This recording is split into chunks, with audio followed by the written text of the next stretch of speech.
Imagine this. There are only 8 pinball manufacturers left in the entire United States of America. 8 places where the art, the sounds, and the thrill of pinball are still crafted by hand, piece by piece. Today we're taking a rare, behind-the-scenes look at one of them, a place where passion runs deep and every pinball machine has a story to tell. Let's step inside Jersey Jack Pinball.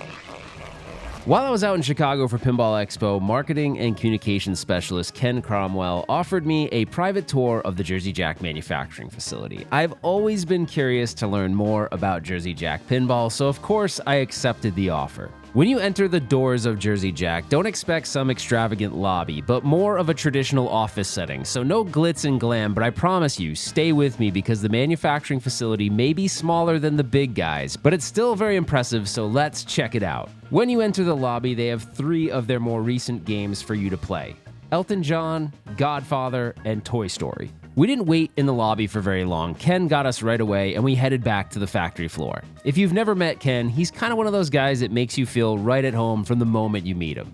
We immediately started talking and geeking out about pinball as he showed me around. Our first stop was the shipping area, where there were quite a few completed avatars ready to be shipped to customers. There were other games as well, but most of these were new avatar LEs. Notice that some of them are stacked on top of each other. That's not something they suggest once these leave the factory, but they do it here very carefully in order to save on space. They also have a spillover warehouse if needed nearby to store other games as they receive orders and schedule shipments to customers and distributors.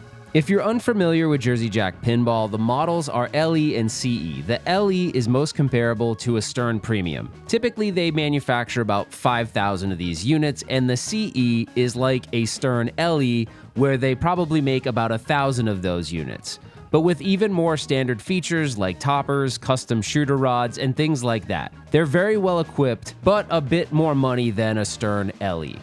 Historically, you could say that Jersey Jack's pricing is a bit more focused on the collector versus the location buyer, and as we continue the tour, I think you'll see that they do add a lot of value into their machines. Although they're still very expensive, I can see the value being put in to justify the cost. Jersey Jack is trying to focus more on the location buyer in the future, so let's continue to watch that and see where it goes.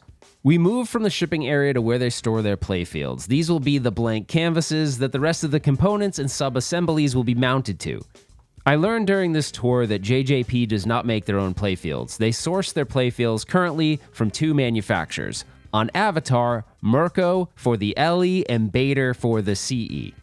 The playfields are gorgeous, and I couldn't help but admire the artwork and attention to detail that was put into each one. In the background, you can see someone rolling out a cart for the assembly area. All the components go through QA first before making their way to the cart and the parts that are going to be used to build the machine. If something doesn't pass, it's often returned to the supplier. Every effort is taken to ensure the games are built right the first time. And although no company is perfect, they do multiple checks along the way to ensure what you get in your home is a perfectly working game. All right, before we move on, I better put this playfield away before I break it. I've been known to be clumsy from time to time, and it would be nice if Ken would want to invite me back sometime in the future. In this next area, you can see brand new cabinets that are coming in. Their first stop on their way to becoming a fully functional pinball machine is artwork application.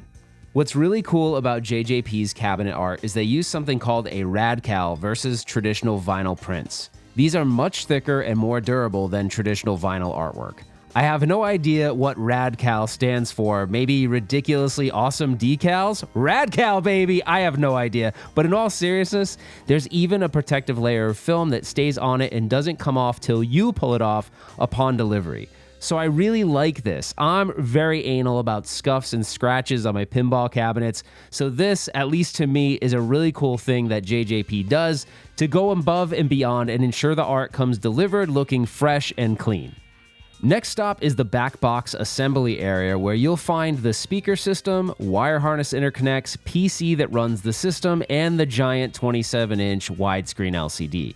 The Backbox side art is applied before assembly. You can see a rack of the pre-assembled PCs and interconnects over here.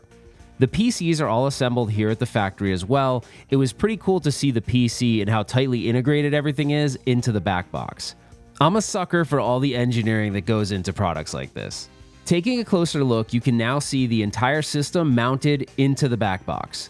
The PC is comprised of mostly standard PC parts, so it's a clever design because if more memory, a faster CPU, or a larger power supply is needed, it's all very accessible and shouldn't be difficult for them to source parts. For reference, most of what you see here is packed into a single board in the Backbox in a Stern machine. However, I can see some advantages of this design over a custom PCB that Stern uses, but there's pluses and minuses to everything, but it's cool to see how JJP does things versus some of their competition.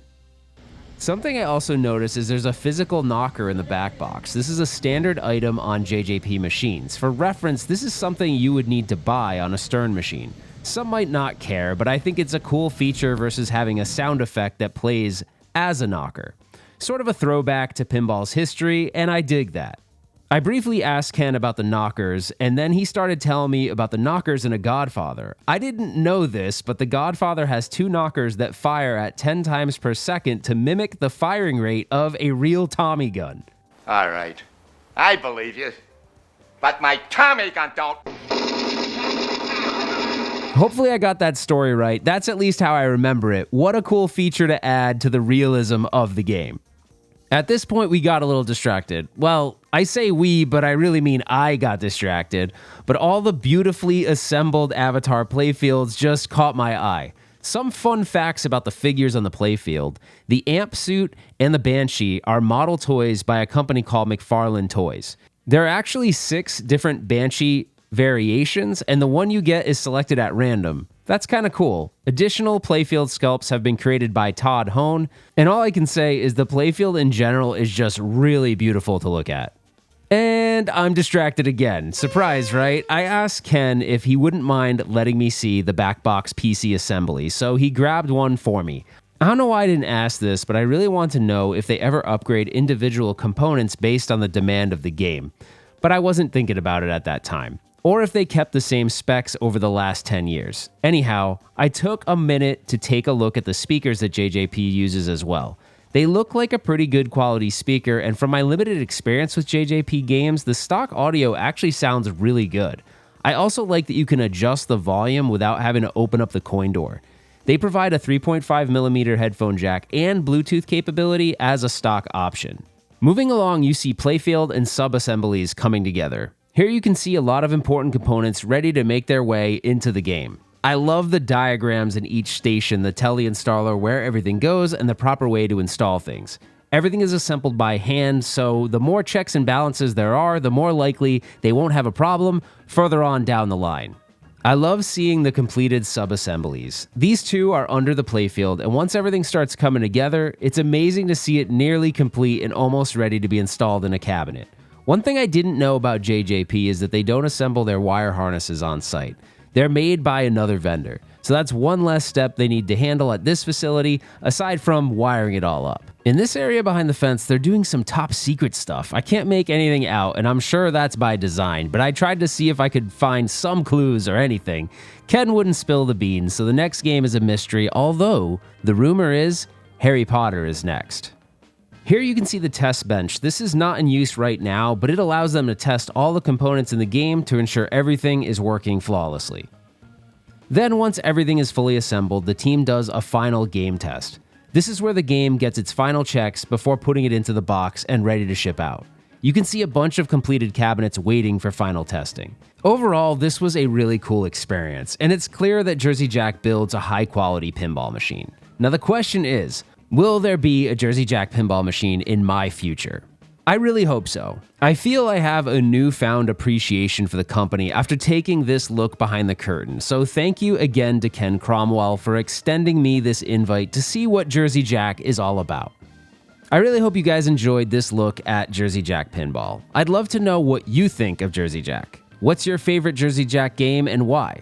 Well, that about wraps up this video. Thanks so much for watching, and we will see you the next one.